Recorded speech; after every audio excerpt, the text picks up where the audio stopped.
जी के खिलाफ सीबीआई की इंक्वायरी इनिशिएट की गई है। अगर किसी ने गलत किया है तो ज़रूर इंक्वायरी होनी चाहिए और दोषियों को दंडित भी किया जाना चाहिए। लेकिन बीजेपी को इतना लंबा समय क्यों लगा ये इंक्वायरी करवाने में?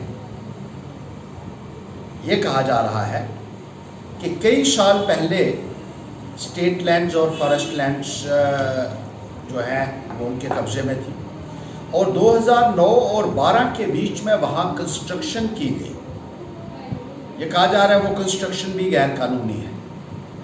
लेकिन बीजेपी को सत्ता में आए हुए 6 साल हो चुके हैं और क्या वजह है कि इतने लंबे अंतराल तक भारतीय जनता पार्टी इंतजार करती है? क्या वजह है कि ये हकीकत मालूम होने के बावजूद भी भारतीय जनता पार्टी ने 2014 में चौधरी लाल सिंह को मैंडेट दिया? क्या वजह है कि एमएलए बनने के बाद चौधरी लाल सिंह बहुत अच्छे दिखे बीजेपी को और उन्होंने उनको मंत्री बना दिया और मंत्री के दौरान खुलकर उनकी तारीफें भारतीय जनता पार्टी करती रही और जब बीजेपी उन्होंने छोड़ दी तो एकदम से डिसऑनेस्ट भी नजर आने लगे और करप्ट भी नजर आने लगे। जो भारतीय जनता पार्टी के बीच में बैठा हो क्या उसके गंगा स्नान हो जाते हैं और जिया जाता? अगर चौधरी लाल सिंह ने कुछ किया है तो जरूर इंक्वायरी आप कीजिए। लेकिन भारतीय जनता पार्टी में भी बहुत सारे ऐसे मंत्री और विधायक रहे हैं जिन्होंने सरकारी जमीनों के ऊपर कब्जा किया, फॉरेस्ट लैंड्स के ऊपर कब्जा किया, इलीगल अलॉटमेंट्स कॉन्ट्रैक्ट्स की जिसकी निशानदेही पिछले जो भूतपूर्व गवर्नर महोदय रहे उन्होंने भी की। जम्मू कश्मीर बैंक में बहुत बड़े घोटाले इन बीजेपी के मंत्रियों ने और एमएलएस ने किए और इसी तरीके से जे&के बैंक से 30 करोड़ रुपया इन लोगों ने निकाला जिसको एनपीए डिक्लेयर किया गया, जिसके बारे में कहा जाता था कि बीजेपी के यहाँ के टॉप लीडर्स हैं। बीजेपी को क्यों नहीं पूछा जा रहा है, मैं ये पूछना चाहता हूं। और चौधरी लाल सिंह के खिलाफ कार्रवाई उस वक्त क्यों नहीं की गई जब वो मंत्री थे? उसको क्यों आज की तारीख में कैसे उनको नजर आ रहा है?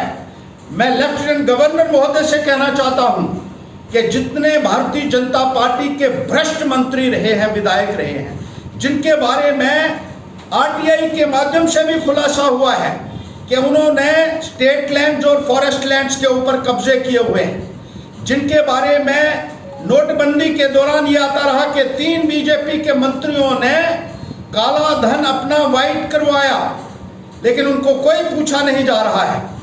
एक तरफा एक्शन, यूनिलेटरल एक्शन जो है वो सरासर गलत है।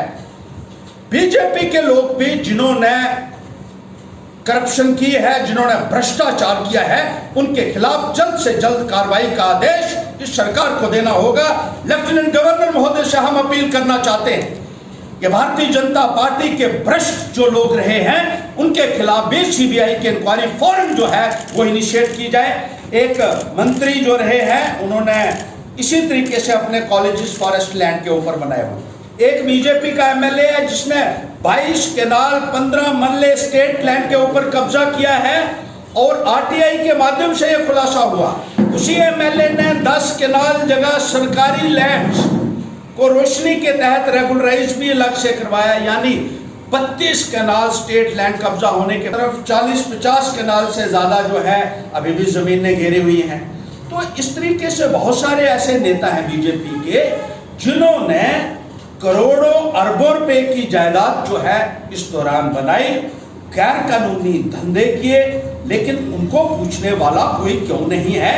मैं ये जानना चाहता हूं, क्या भ्रष्टाचार का आपका नारा जो है वो सिर्फ उन लोगों के लिए जो बीजेपी के बाहर बैठे हैं और बहुत सारे लोगों को बीजेपी ने डराकर दूसरी पार्टी को जो थे उनको अपनी पार्टी में शामिल करवाया, बड़े बड़े मगरमच्छों को जो है वो क्लीन चिट दे दी। आज भारतीय जनता पार्टी कटघरे में है और उसको बताना होगा कि क्या एक्शन लेने जा रही है। नरेंद्र मोदी जी, मैं आपसे पूछना चाहता हूं, आप कहते थे न खाऊंगा न खाने दूंगा, लेकिन यहां खुल के खाया भी जा रहा है और खिलाया भी जा रहा है। इस बात का जवाब कौन देगा आज की तारीख में, ये मैं प्रधानमंत्री नरेंद्र मोदी जी आपके ऊपर छोड़ता हूं।